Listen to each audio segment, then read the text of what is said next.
I guarantee you, anytime a product can be passed off as something more expensive, it will be. Prices are very dynamic. They move up and down every single day. An orange that's grown conventionally and an orange that's grown organically, I think they're going to have the same vitamins in them. Organic food is not healthier or safer for you. Fraud happens more with more expensive foods. Cheaper oil is added to the more expensive oil, and the label still reads 100% extra virgin olive oil.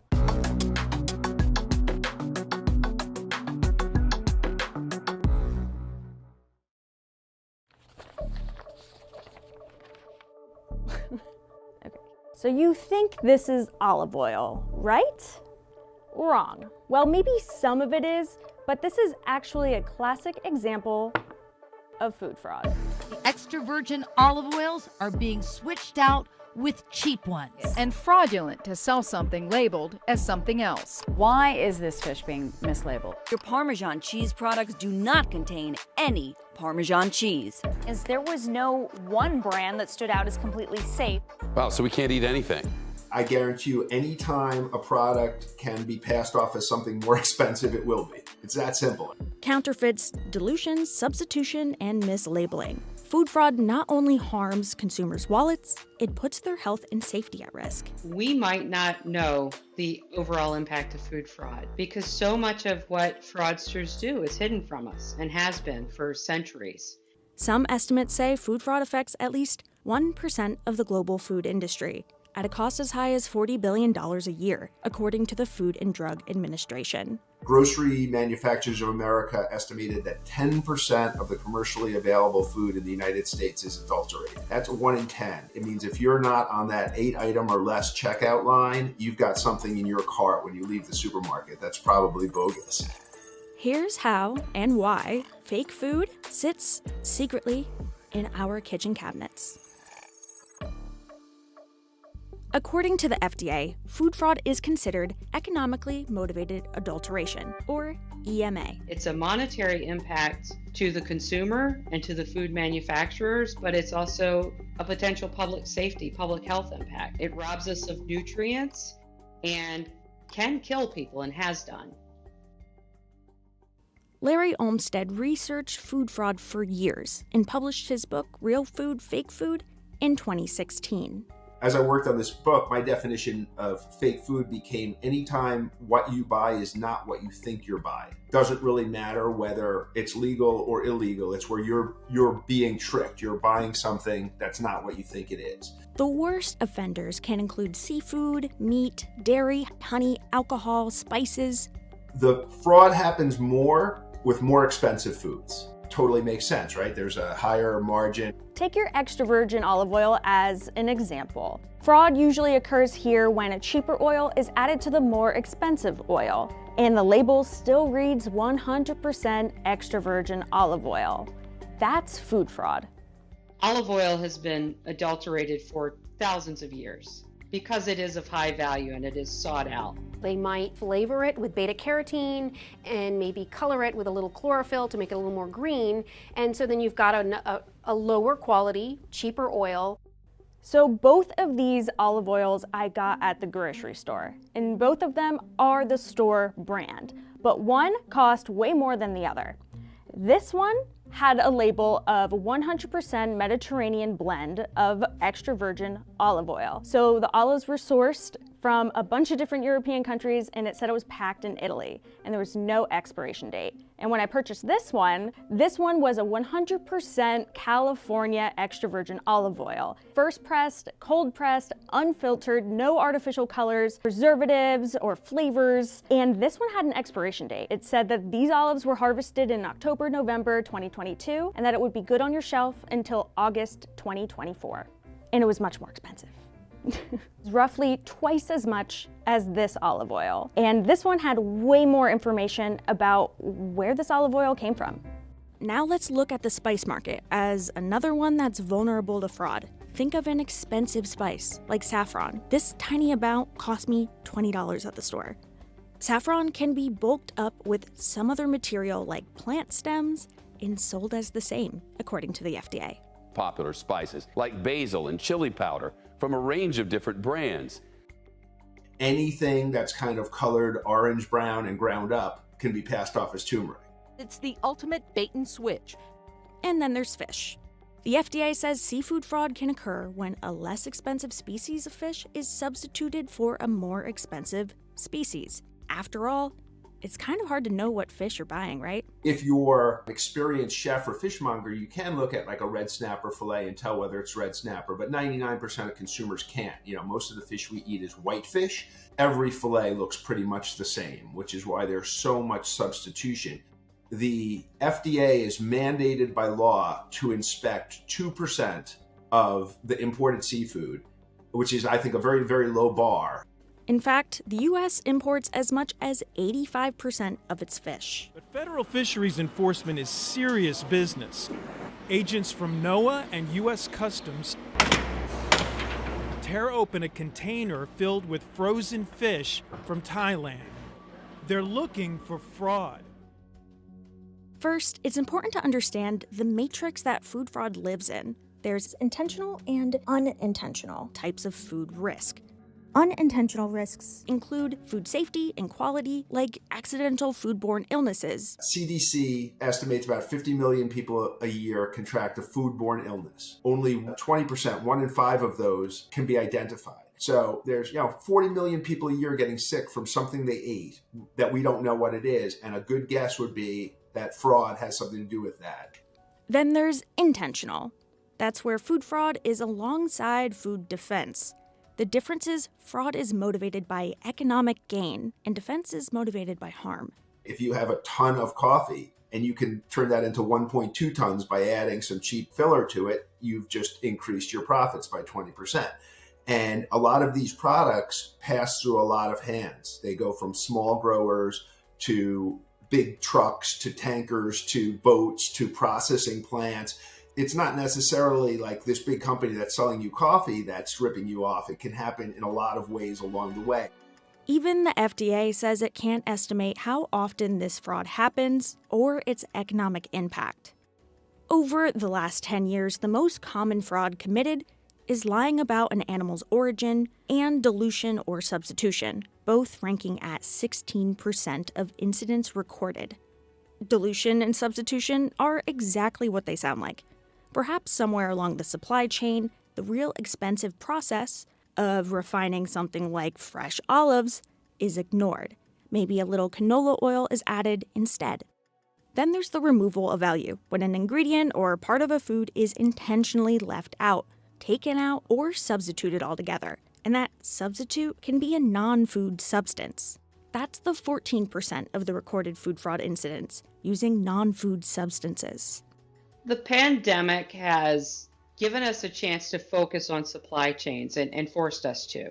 For example, during the pandemic, labeling fraud really spiked in 2021 to 21% of the types of fraud that were committed and recorded. If we knew all about it, why hasn't it been solved? The key was we weren't focusing on prevention. Food fraud prevention, if we do it right, is boring. We're the fire marshal checking exits and smoke alarms, not catching the bad guys. The U.S. has laws in place to ensure food safety. That's part of what the FDA does today. Basically, all food fraud, all product fraud is illegal under one law or another, somehow. Before the FDA existed, manufacturers could add basically whatever they wanted into the food. Think of Upton Sinclair's The Jungle. That book was published in 1906. That same year, food safety regulation began with the Meat Inspection Act and the Pure Food and Drugs Act, which outlawed adulterated and misbranded food items. To protect consumers, this ultimately led to the creation of the FDA. the Food and Drug Administration and the... Since then, laws have hit the books to further food safety protocols, like the Food Safety Modernization Act signed into law in 2011. And then horse meat hit. The fraud was on a grand scale. Horse meat was blended into beef in the UK, across Europe, and sold to unsuspecting supermarkets for a period of 8 months in 2012. The scandal was exposed. And that was a great wake-up call. Some companies purposely mislead on labels.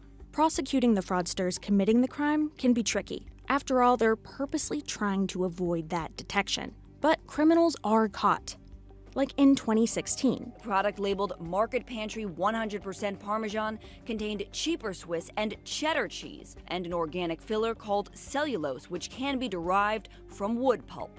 Castle Cheese was caught adding wood pulp and cheddar to its grated Parmesan that they sold as 100% Parmesan cheese. The FDA does allow fillers like cellulose in cheese, but it can only make up 4% of the total ingredients. The president of the company got a $5,000 fine, 200 hours of community service, and 3 years of probation. For its part, the Food and Drug Administration says its job is to make sure food doesn't hurt you, not to police the labels. Fraud is tough for the consumer in terms of food because it's difficult. They don't have a lab in their kitchen. The Food Fraud Prevention Think Tank has a 5-question survey consumers can use when shopping for food. 1. What type of product is it? Be aware of product that you put on you, in you, or plug in the wall. 2. Quality. Can you recognize the difference between the products? If you can't easily tell the difference, that makes you more vulnerable to fraud. If I drink scotch, I couldn't tell you if it's a difference between a $50 bottle and a $5,000 bottle. So I know I could be deceived at that point. 3. Supplier. Do you know the retailer or the supplier? And do you trust them? So when you turn that box of cereal or bottle of juice over and read the back, there's a lot of information there that's required by law that's helpful to the consumer. And then question 4. Are you buying this item online? The supply chain can be shrouded in more mystery when shopping online. So how did you find out about this website? Is it reputable? But it depends on how you find that supplier. And finally 5, complain. Okay, it's not a question, but the Food Fraud Prevention Think Tank says if the retailer is legit, they will want to know. I think manufacturers can be the victims as well. The FDA also relies on consumers' reports. In recent decades, fraudsters have gotten more sophisticated in the techniques they use to fake the food products. And that means that our detection methods and our test methods and standards have to be better at detecting fraud. That's why the U.S. Pharmacopoeia Convention provides a framework for organizations to detect its vulnerabilities. We have food fraud mitigation guidance, so it is a supply chain risk management tool to really take a look at which ones are the more risky products suspected to be adulterated. Sometimes it feels like this is not that big of a deal, but the more fraudsters are able to achieve, the more we end up paying in the end as consumers. These cases rarely result in criminal penalties. If you want to be like a drug dealer and import heroin and you get arrested on a large scale, you're going to go to jail. But if you can make $80 million importing adulterated honey and then you're going to get a slap on the wrist and some fines, why wouldn't you do food instead of drugs if there's no basically criminal downside to it? So as long as we don't take it seriously, why should the perpetrators take it seriously? What we want is the food industry just to be focused on making food and not have to worry about looking over our shoulder, checking different suppliers. And that's going to impact more food being produced, better food, safer food, less expensive food. There's plenty of things for us to worry about in the world today, and food fraud should not be one of those.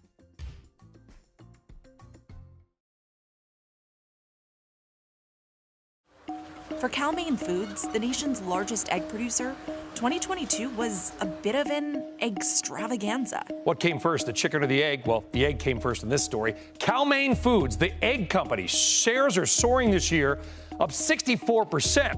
While you paid $4.30 on average in December 2022 for a dozen eggs, compared to $1.80 in 2021, Cal-Maine reported a nearly 32% increase in revenue in 2022 from 2021.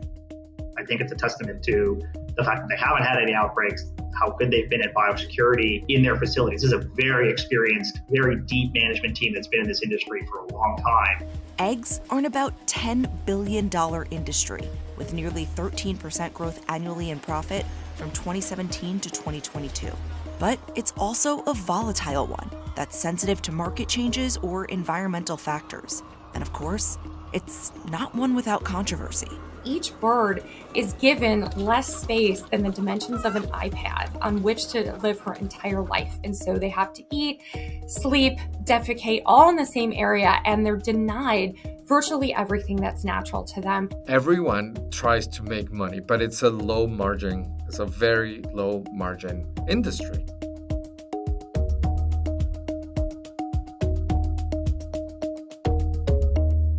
There are 373 million laying hens around the United States as of January 2023. After hens lay eggs at a farm, they get graded by the United States Department of Agriculture and put into cartons, sold to retailers, and then purchased by you, the consumer. The egg industry has been a relatively low margin, low return business, given that the producers are responsible for growing the hens, keeping them fed. They're exposed to things like corn and soybean costs. And so that's created a pretty volatile margin structure and had relatively low margins over time. More than 9 billion eggs were produced in the United States in December 2022. More than half of the eggs produced are typically table eggs, white eggs produced by battery chickens. About 8% are brown, 19% produced by cage-free chickens, about 6% by organic free-range, and nearly 14% are hatching eggs. Cal-Maine Foods, the only public egg producer, holds nearly 17% of market share.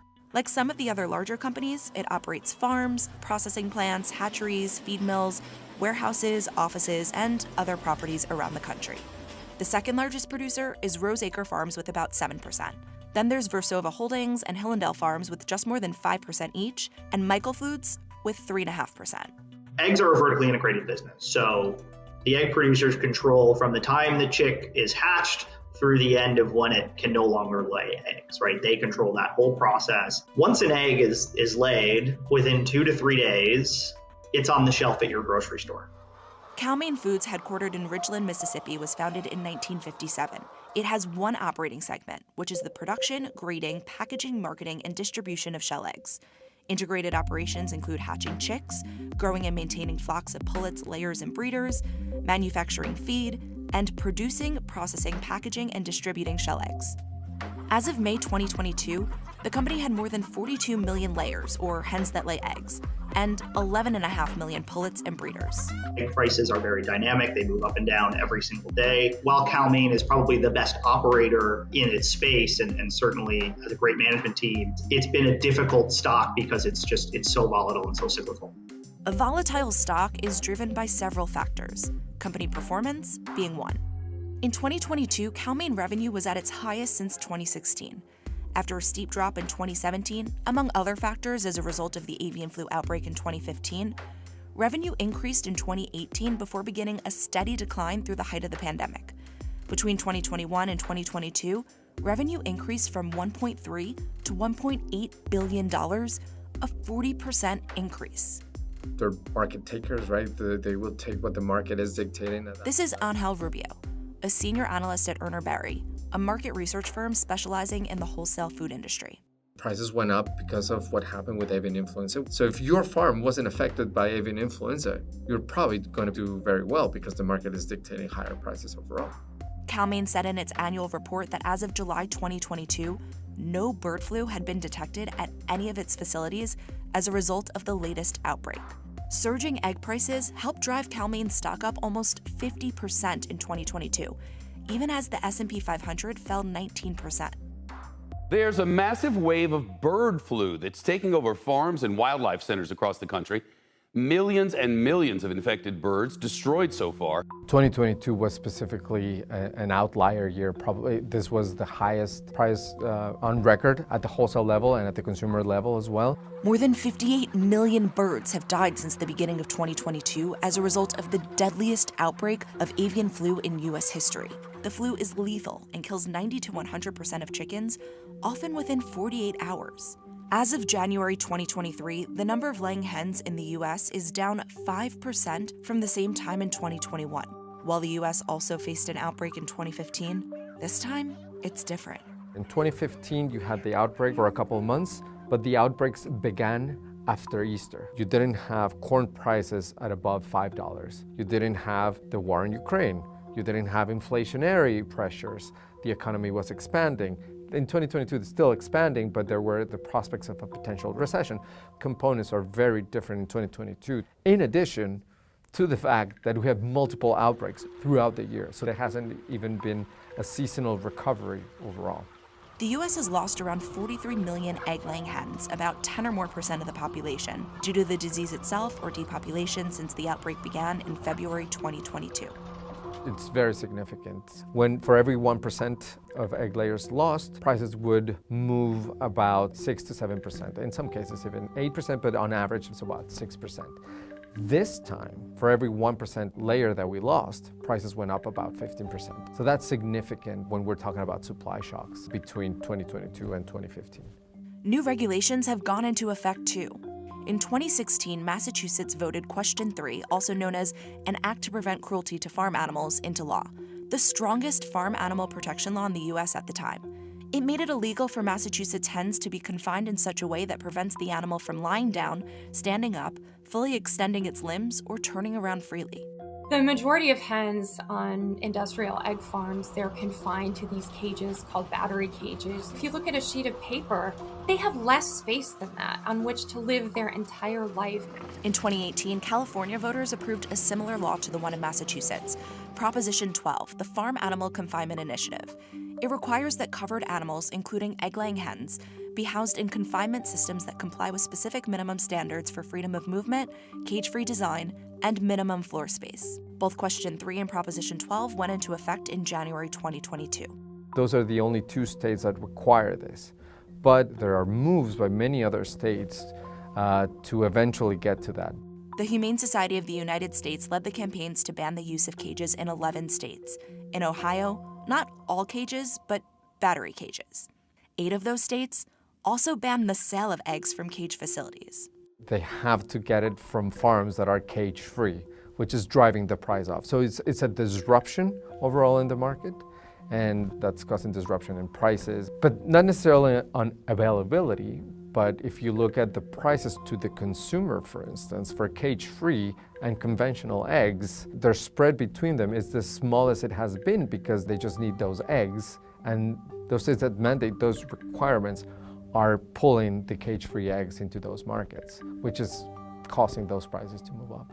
To give time for producers to modify their operations, these laws are expected to go into effect in the next few years. The industry needs to convert a lot of its existing capacity from caged eggs to cage-free eggs, and that's expensive and requires a lot of time and effort. In fiscal 2021, Cal-Maine announced its board of directors approved several new capital projects estimated to cost more than $100 million to expand the company's cage-free egg production capabilities. Cal-Maine said it plans to fund these projects through available cash on hand, investments, and operating cash flow. They are converting their facilities to cage-free because they know there are companies that want to buy them, and they know that consumers want them as well. A 2022 poll shows that 80% of all likely voters in the U.S. at least somewhat support Proposition 12. Retailers have committed to only selling cage-free eggs as well, including Walmart, which has said it will do so by 2025. The industry has an estimate that to convert from conventional to cage-free, it's roughly $45 a bird, and that number's even stale relative to kind of what's happened with costs in the past few years, so call it closer to $50 or $55 per bird. So, on a base of 325 million hens, you're converting a big percentage. You're talking from an industry perspective, like billions of dollars. Meanwhile, in California, a state where Proposition 12 went into effect in 2022, the wholesale price increase from 2020 is only 8 cents per dozen. High feed prices have also significantly affected margins, as layers mostly eat corn. Prices were already high from the end of 2020. Once the war in Ukraine hit, it exacerbated this problem by not letting prices correct downward as we produce corn here in the US. Because remember, these egg-laying facilities are in the Corn Belt because that's where corn is, and it's a massive ingredient for feed. And it's a massive cost of production of the overall industry. Oil prices, energy prices will be impacted by that. You have to be running the barns, and they're energy intensive as well. Macroeconomic indicators in the case of inflation the same way. To put it simply, the industry is volatile.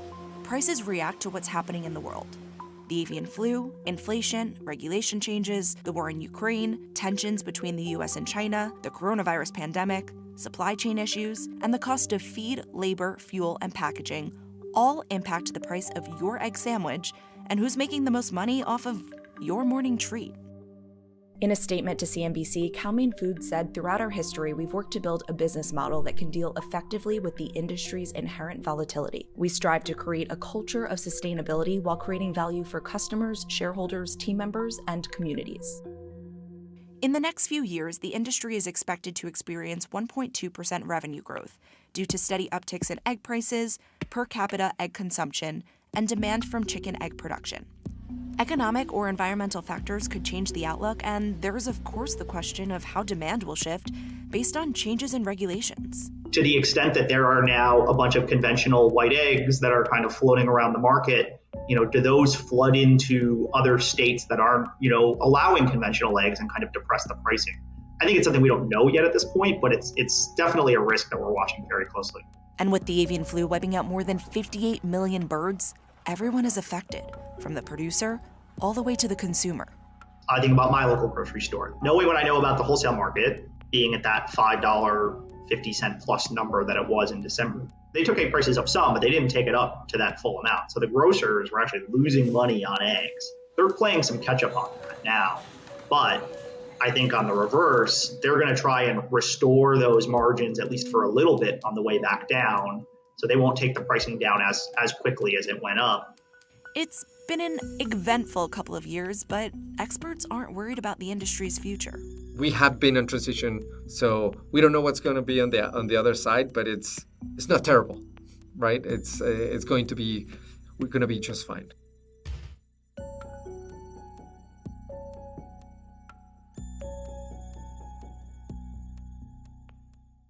The organic food industry is a booming business. Certified organic products typically have a higher price point and may even be smaller in size or different in taste.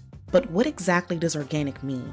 Regulations vary from country to country, but according to the USDA, organic by itself isn't necessarily a health claim. It just means the food was produced using organic methods.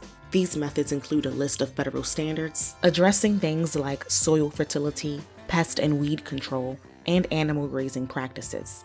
But most people aren't actually aware of what it takes for a product to receive the USDA organic seal. In 2014, brand consultancy BFG surveyed 300 shoppers.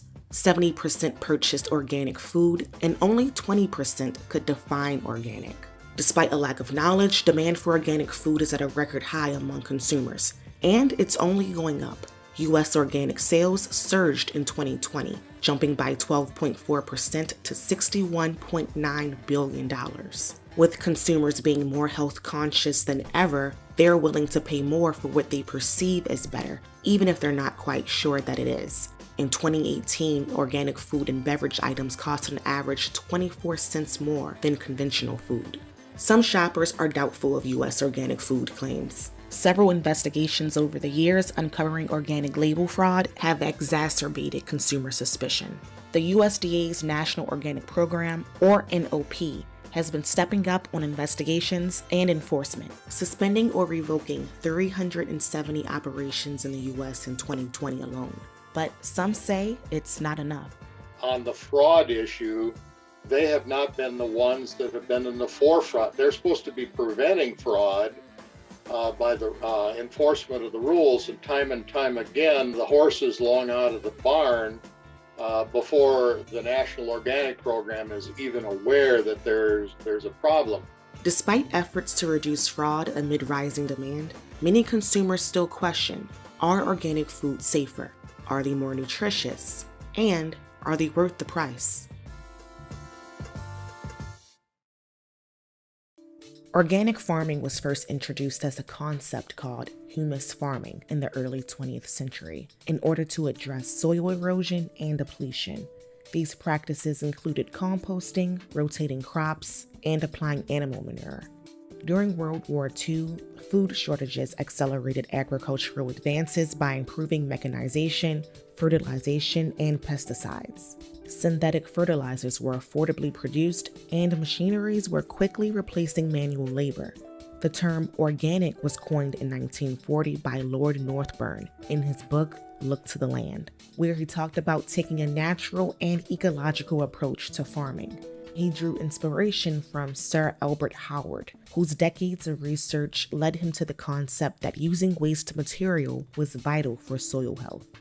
The Industrial Revolution helped the farmer farm more with a better plow and with a tractor and an engine instead of a horse-drawn. And then we moved to how do we package and salvage and save the stuff for longer post-World War II. And oh, look at these chemicals. They work to decimate a jungle. What could a small amount of that do on a field, that kind of thing. So, and we saw how great these chemicals were But then we realized somewhere along the line, probably in the 60s, I'm assuming, and into the 70s, that, hey, maybe we're doing detriment to ourselves. By the 1970s, environmental concerns increased, and consumers began to demand more sustainable produce. In response, Congress passed the Organic Foods Production Act in 1990 to develop a national standard for organic food and fiber production. The final rules were written and implemented in fall 2002. This regulation defines organic agriculture as an ecological production management system that promotes and enhances biodiversity, biological cycles, and soil biological activity. Organic isn't a health claim. It's simply a labeling term that indicates the food has been grown following the federal guidelines of the FPA. According to the USDA, organic farming entails the use of manures, crop rotations, biological control, an emphasis on biodiversity, the use of rotational grazing, a reduction and elimination of synthetic pesticides and fertilizers, and a focus on renewable resources. As for livestock and poultry, the standards require that animals have access to the outdoors year-round, fed 100% organic feed, and not administered antibiotics or hormones. Consumers looking to shop organic may look for the USDA seal of approval. So let's talk about the different kind of labeling categories. You can have a 100% organic product. So for example, that organic apple that you take off the shelf and eat, that's 100% organic. You can also have products that are 95% or more organic composition. And a product needs to have more than 95% in order to carry that USDA seal. And so you might be talking about, for example, a granola bar that has different kinds of ingredients in it. If more than 95% of those ingredients are organic, it can use the organic seal. There's also a made with organic category. So for example, macaroni and cheese. It may be that the cheese or the macaroni or some other component of a product is organic, but the rest of the product is not. Multi-ingredient products with less than 70% certified organic content cannot use the organic seal or use the word organic on the front of the food package. However, they can list certified organic ingredients in the ingredient list and the percentage of organic ingredients. Consumer demand for organic products is rising quickly, showing double-digit growth over the past decade in the U.S. As of February 2021, organic products in the U.S. can be found in nearly 20,000 natural food stores and nearly 75% of conventional grocery stores. And organic sales account for 4% of total U.S. food sales. The booming organic market in the U.S. can be attributed to a few things, namely the declining price gap between organic and conventional products. In 2018, organic food and beverage items cost an average of 24 cents more than conventional food. That was down from 27 cents in 2014, a nearly 2% drop. Organic produce seems to be getting cheaper for a number of reasons. For one, a rising dependency on fossil resources is causing the price of conventional foods to increase, while government subsidies keep the prices artificially low. And more private label retailers are getting in on organic foods, creating a downward pressure in the industry to reduce prices. There are tons of reasons why organic food is more expensive in the first place, but it all boils down to the fact that it costs more to produce. It takes more money and labor to adhere to the USDA's strict standards regarding production, handling, labeling, and storing. Not to mention, demand beats out supply. Farmers are just not that interested in the organic standard. They see higher land costs, higher labor costs, and so not too many make the switch, and that restricts the supply of organic, and that's why the price is so high. Over the past decade, shoppers have become increasingly more mindful of their health, and COVID-19 has accelerated those trends. According to a 2020 survey, 54% of all consumers cared more about the healthfulness of their food and beverage choices in 2020 than they did in 2010. Some health-conscious consumers gravitate toward organic over conventional products due to concerns about highly processed foods, artificial ingredients, and the effects of pesticides, hormones, and antibiotics. According to a study by Pew Research, 76% of adults surveyed bought organic foods for their health value, followed by environmental concerns at 33% and convenience at 22%. But there is conflicting data about whether or not organic foods are healthier or safer. Take, for instance, pesticide residue. The consumption of pesticide-contaminated food is a major source of human pesticide exposure. And according to a 2017 review in environmental health, our current levels of exposure to pesticides can lead to adverse effects on children's cognitive development. In adults, exposure to pesticides may also lead to the development of Parkinson's disease, fertility issues, and cognitive decline. It also mentioned that antibiotics used in conventional animal production is a key driver of antibiotic resistance in society. The average conventional apple in the United States today contains about 4 different pesticide residues. And science is not at the stage where we can say with certainty what daily exposures to 4 or 5 pesticides from food is doing to our children. But there is a broad consensus that it's probably not doing anything helpful. However, there is some data that says otherwise. Organic does not mean that the produce is grown without any pesticides. A few naturally occurring pesticides are approved by the USDA. Research in 2005 at the University of California suggests that the negative public perception of pesticides is overblown and that the pesticide residue in both organic and conventional crops are too low to have any adverse effects on health. Maybe conventional food has a very low exposure for pesticide residue and it's not a problem, but maybe organic food has an exposure level that's even lower, so it's not a problem either.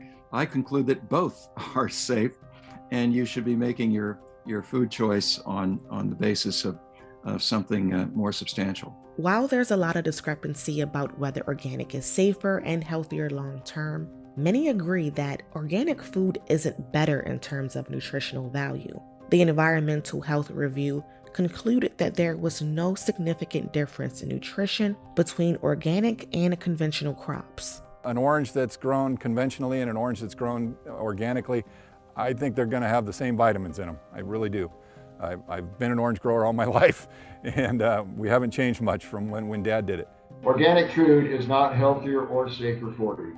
Whether it's organically grown or conventionally grown, it's going to have the same nutrient content. Now, there are situations where you may find an organic orange, say, may have 10 more milligrams of, say, vitamin C in it, theoretically.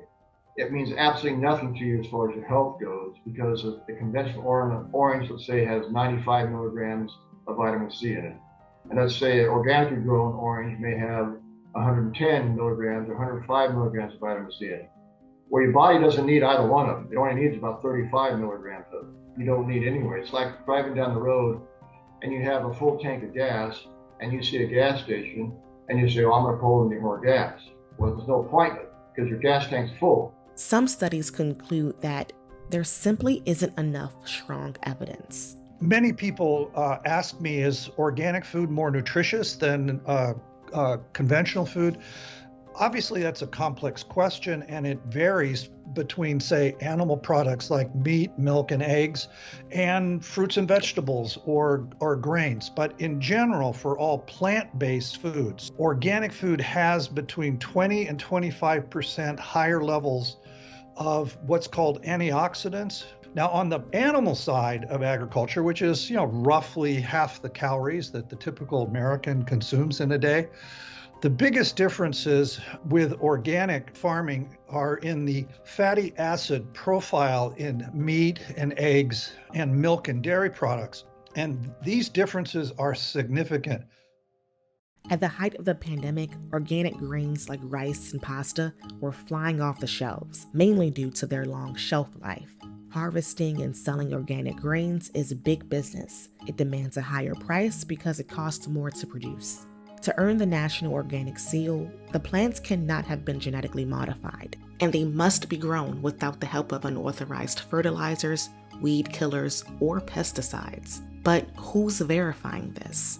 There are about 75 third-party agencies certified by the USDA to inspect over 16,000 organic farms in the U.S. These private inspectors perform annual audits that include questioning, reviewing documents, and examining records, but rarely does it mean actually testing the soil or produce. Certifying agents are only required to test 5% of their total operations per year. This process largely relies on the honor system, and an ethical seller can pass off cheaper conventional grown grain for the more expensive organic kind and make a huge profit.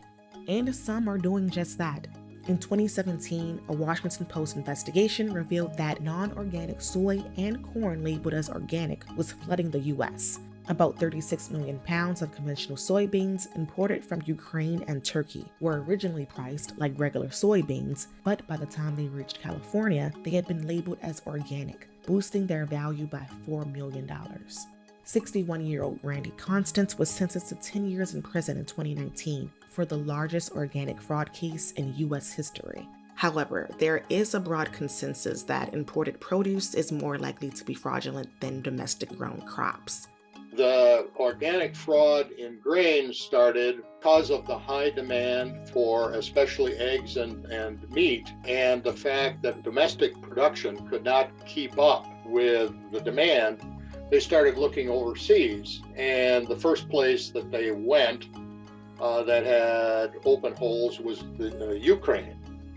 And the Black Sea region has continually been a problematic area because of blacks' oversight.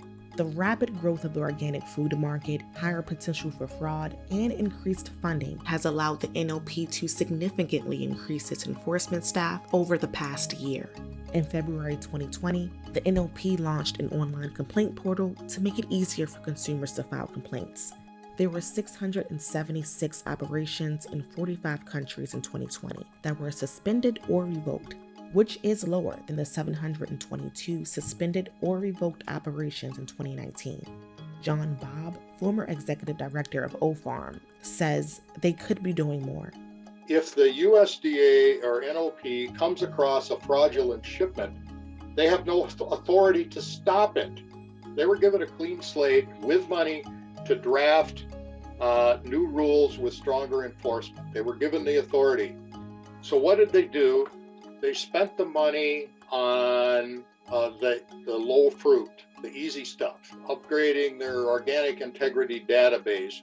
We have caught bad guys, both domestically in the United States and overseas. So as an example, recently we worked closely with Customs and Border Protection, which is the federal agency that protects imports, to block incoming shipment of cooking oil, that was shipped by a suspended operation. And so that's an example of how we have blocked fraud coming into the United States. And there have been some very public stories of organic fraud where people in the United States have paid fines or gone to jail by defrauding the American public. Again, our job is to make sure an organic is a choice that can be trusted by consumers across the country.